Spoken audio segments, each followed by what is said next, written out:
చెప్పగలరా సిఐని ఎందుకు సస్పెండ్ చేశారని? సిఐని సస్పెండ్ ఎందుకు చేశారు? చంపేశాడనే కదా, మీరు దానికి ఒప్పుకున్నారు కాబట్టే కదా ఈరోజు సిఐని సస్పెన్షన్ జరిగింది. అంటే ఒకే పోలీస్ స్టేషన్లోనే ఆ సిఐ పరిధిలోనే ఆ సిఐని ప్రొటెక్ట్ చేస్తూ ఏసీపీని ప్రొటెక్ట్ చేస్తూ కమిషనర్ని ప్రొటెక్ట్ చేస్తూ డీజీపీ, మొత్తం అందరికీ తెలిసి సిఐ స్టేషన్లో ఒక హత్య కాదు పోలీస్ స్టేషన్లో ఇలాగనే కొడుతూ ఒకరి చావుకు కారణమైతే ఇంకొకరు ఆత్మహత్య చేసుకుని వీడియో ద్వారా తన మెసేజ్ని తెలియజేసిన పరిస్థితి. నేను ఒకటే చెప్తా ఉన్నా, ఈరోజు సస్పెన్షన్ అంటే ఏంది? టెంపరీగా ఒక పోలీస్ ఆఫీసర్ను డ్యూటీస్ నుంచి తప్పించడం. అంటే ఒక మనిషి హత్య చేసిన ఆ మనిషి కొట్టి గోరులు పీకి రకరకాల చిత్రహింసలు పెట్టి చివరికి హత్య చేస్తే మనిషిని నువ్వేం చేస్తా ఉన్నావు? శిక్ష కేవలం టెంపరీగా తన డ్యూటీ నుంచి సస్పెండ్ చేస్తూ ఉన్నారు. ఇదే చేయాల్సింది. అది కూడా ఇంత పెద్ద ఇష్యూ అయి బయటకు వచ్చిన తర్వాతనే మీకు చేయాలన్న కనీసం ఆలోచన అన్న వచ్చింది. ఇది బయటికి రాకపోయినంటే అది కూడా ఆలోచన కూడా వచ్చేది కాదు. ఒకవైపున ఇంత హేయమైన కార్యక్రమం జరిగింది అని అంటే ఆ సిఐని, ఆ బాధితుడైన ఏసీపీని, ఆ బాధ్యులైన కమిషనర్ను, వీళ్ళందరినీ డీజీపీ వరకు కూడా మర్డర్ కేసు ఛార్జ్ చేసి స్టేషన్లలో పెట్టాల్సింది పోయి కేవలం ఒక సిఐని టెంపరీగా సస్పెన్షన్. అంటే దాని అర్థం ఏంది? అందరూ పగడ్బందీగా కలిసికట్టుగా నేరం చేసి తూతూ మంత్రంగా కంటి తుడుపు చర్యగా కేవలం టెంపరీగా ఒక అధికారిని తప్పించినారు. ఇదా ఈ రాష్ట్రంలో మనం చూడాల్సింది?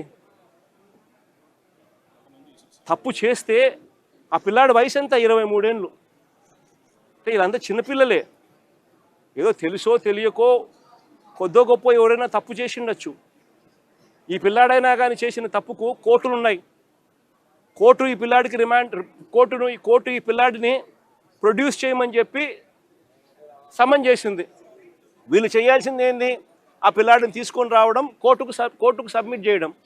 అది పోలీసులు చేయాల్సింది. ఏం శిక్ష వేయాలి, ఆ పిల్లాడు చేసిన తప్పేంది, ఆ తప్పులో నిజం ఉందా లేదా అన్నది ఆర్గ్యుమెంట్ జరుగుతాయి, నిర్ధారణ చేస్తారు. ఆ తర్వాత జడ్జు తనకు ఏ శిక్ష కరెక్ట్ అని చెప్పి అనిపిస్తే ఆ శిక్ష కోర్టు వేస్తుంది.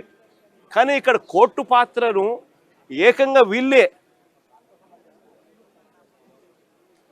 తమ చేతుల్లోకి తీసుకొని ఏకంగా 2 పిల్లలు ఒకే నెలలోనే చనిపోవడానికి కారణమవుతా ఉన్న పరిస్థితులు ఈ రాష్ట్రంలో ఉంటే, ఇలాంటి పోలీస్ ఆఫీసర్లందరికీ కూడా వత్తాసు పలుకుతూ ఉంటే, ఈ సిఐ దగ్గర నుంచి, ఏసీపీ దగ్గర నుంచి, కమిషనర్ దగ్గర నుంచి, డీజీపీ దాకా ఇలాంటి వ్యక్తులకు ముఖ్యమంత్రి దగ్గరుండి కంటి తుడుపు చర్యల మాదిరి కేవలం ఒక చిన్న అధికారిని టెంపరీగా ఉద్యోగం నుంచి సస్పెండ్ చేసే కార్యక్రమం మాత్రమే జరుగుతూ ఉంటే ఇది ఎప్పటికీ ఫుల్ స్టాప్ పడుతుంది? ఇది ఫుల్ స్టాప్ పడాలి అని అంటే దీని మీద సిబిఐ ఎంక్వైరీ జరగాలి.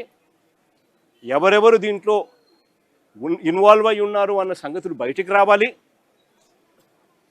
ఏకంగా ఒక పోలీస్ స్టేషన్ పరిధిలో 2 చావులకు కారణమైతే ఆ పోలీసుల మీద మీరు ఎందుకు యాక్షన్ తీసుకోవడంలో ఇంత డిలే జరిగింది? చివరికి మీరు యాక్షన్ తీసుకుంది కంటి తుడుపు చర్యగా కేవలం సస్పెన్షన్ మాత్రమే, టెంపరీగా ఉద్యోగం నుంచి పక్కన పెట్టిన పరిస్థితులు మాత్రమే చేశారు అని అంటే దాని అర్థం ఇది ఒక్కరితో కాదు, ఇది ఒక సిస్టమేటిక్ పద్ధతిలో జరుగుతూ ఉన్న క్రైమ్ అని.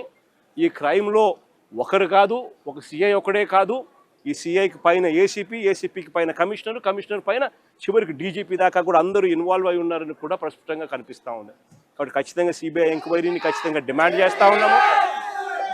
డిమాండ్ చేయడమే కాకుండా న్యాయ పోరాటంలో ఈ తల్లికి, ఆ చనిపోయిన ఇంకొక పిల్లాడి కుటుంబానికి న్యాయ పోరాటంలో వాళ్ళకు సంపూర్ణంగా తోడుగా వైఎస్ఆర్ కాంగ్రెస్ పార్టీ సంపూర్ణంగా వాళ్ళకు తోడుగా ఉంటుందని కూడా ఈ సందర్భంగా ఖచ్చితంగా తెలియజేస్తా ఉన్నాం.